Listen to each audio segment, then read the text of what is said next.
আচ্ছা, এইচপি ইউনিয়তে বলার কিছু নাই, ঠিক আছে? এখন এইচপি ইউতে টাস্কগুলো কিভাবে কমপ্লিট করে দেখেন, একটু কাজ আছে এটাতে।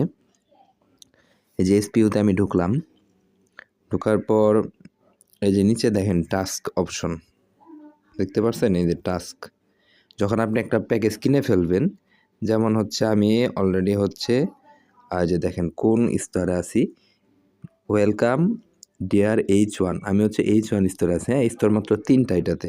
এই যে দেখেন 3টা স্তর। আপনারা দেখাই বিকাম আওয়ার ভিআইপি।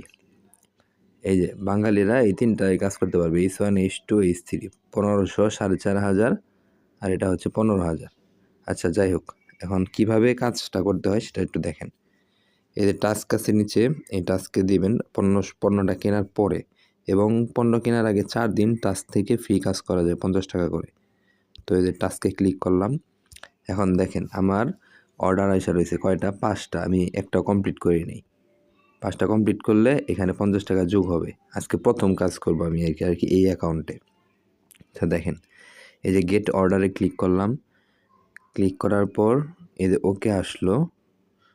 ওকে আসার পর এই যে ফাইন্ড দ্য রেটিং, এখানে ক্লিক করলে একটা কাজ শেষ হয়ে যাবে। এই যে সাবমিট রেটিং দিলাম। এই যে কমপ্লিট হয়ে গেল, আমার একটা কমপ্লিট, দেখছেন? এই যে দেখেন, এই যে লেখা আসলো 5 থেকে একটা কমপ্লিট, শেষ। তারপরে আবার দিলাম গেট নিউ অর্ডার।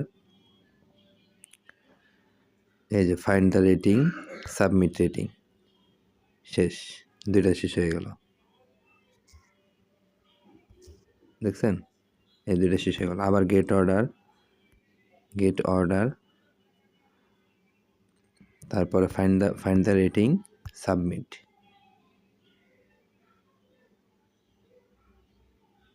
শেষ। 3টা। তারপরে find the order, new get order আবারও, তারপরে ফাইন্ড দ্য রেটিং, সাবমিট, শেষ। আরেকটা বাকি আছে, এই যে দেখেন 4টা হয়ে গেছে, দেখছেন? 5টা থেকে আমার যুক্ত হয়েছে কত, 40 টাকা। আর আরেকটা করলে আজকের কাজ শেষ। H1-এ 5 টাকা 10 টাকা করে। এই যে দেখতে পাচ্ছেন, কাজ শেষ হয়ে গেল। এই যে আমার আজকে 5টা টাস্কের মধ্যে 5টা শেষ, 50 টাকা যোগ হয়ে গেছে। H1-এ 5টা করে প্রতিদিন 50 টাকা। তো যাই হোক, এটা হচ্ছে অনেক দীর্ঘমেয়াদী একটা সাইট, ইন্টেলের মতো। ওই সব কিছু একই, ডিপোজিট সিস্টেম। এই যেখানে দেখেন H1 H2 H3, 1500, 4500, তারপর হচ্ছে 15000, এই যেভাবে রেশিও। কিন্তু মজার বিষয় হচ্ছে এই প্রত্যেকটাই 365 দিন করে, ঠিক আছে? এটা একটা মজার বিষয়। আর যে নিচেরগুলো, এগুলো আমাদের দেশের জন্য না, ঠিক আছে? এগুলো আমাদের দেশে ওপেন হয়নি, এগুলো অন্য দেশে ওপেন চলতেছে আর কি। তো এই হচ্ছে ঘটনা। এইচপিইউ হচ্ছে অনেক দীর্ঘমেয়াদী একটা সাইট। তো অ্যাকাউন্টটা খোলার পর এই মাইনে গিয়ে, নিচে মাইনে গিয়ে, তারপর হচ্ছে এখান থেকে ব্যাংক ইনফরমেশন, পার্সোনাল ইনফরমেশন, যা যা চায় সব কিছু সুন্দর মতো দিয়ে নেবেন। ব্যাংক ইনফরমেশনটা সেট করার পর ব্যাংক ইনফরমেশনের উপর ক্লিক করে তারপর এই মাই পেমেন্ট ইনফরমেশন, এটাই চেক করবেন। এই যে প্রথমে তো এগুলো ক্লিয়ার মতো দিবেন সব কিছু, ঠিক আছে? দেওয়ার পর মাই পেমেন্ট ইনফরমেশন, এটাই ক্লিক করবেন।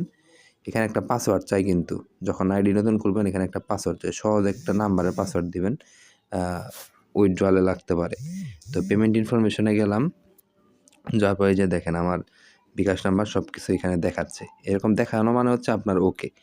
আচ্ছা, যাই হোক, আরেকটা বিষয়, এটা অনেকেই জানেন যে আইডি খোলার পর রিচার্জ করার পরে প্রথম যে রিচার্জ করার পরে আপনার হচ্ছে ম্যানেজারকে এসএমএস দিতে হবে। তার আগে ম্যানেজারকে এসএমএস দেওয়া যায় না। ম্যানেজারকে এসএমএস দেওয়ার পর সে আপনাকে এই যে উইথড্রয়াল যে অ্যাকাউন্টটা সেটা খুলে দেবে, এবং তারপর হচ্ছে আপনাকে গ্রুপ অ্যাড করে দেবে। এটা নাকি একটা প্রফেশনাল সাইট, যারা কাজ করতে চান করতে পারেন আর কি, নিঃসন্দেহে করতে পারেন। ইন্টেলের পরে অন্যতম প্রফেশনাল সাইট এটা। এই যে উইথড্র সিস্টেম, ডিপোজিট সিস্টেম, এগুলো একই, শুধু ডিপোজিটের ওয়ালেটটা ম্যানেজার সেট করে দেবে আপনার রিচার্জ করার পরে, প্যাকেজ কেনার পরে সেটার স্ক্রিনশট ম্যানেজারকে পাঠাইতে হবে। সেই নাম্বার আমি নিজে দেব। রিচার্জ করার আগে এই এইচপিইউ এর ম্যানেজারের নাম্বার দেওয়া নিষিদ্ধ, এটা হচ্ছে নিয়ম। ওরা একমাত্র হচ্ছে যারা রিচার্জ করে তাদেরই গ্রুপে অ্যাড করে, তাদের সাথেই কন্ট্যাক্ট করে, মানে একটু প্রফেশনাল আর কি। যাই হোক, ভালো থাকবেন, সুস্থ থাকবেন।